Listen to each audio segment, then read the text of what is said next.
ऐसे लोग जो करते हैं, जो करने के लिए बैठे हैं, या ऐसे जो विचार रखते हैं, उन लोग हर साल इस दिन को एक कम्युनल हार्मोनी मतलब कौमी एकता दिन से हर साल हम जमा होते हैं और कम्युनल हार्मोनी की बात करते हैं।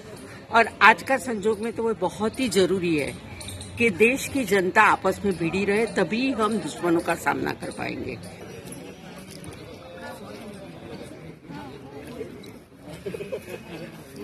स्पष्ट तौर पे मानते हैं कि ये राज्य सरकार प्रायोजित दंगे थे और इसीलिए राज्य सरकार की जिम्मेदारी होती है इंसाफ दिलाना।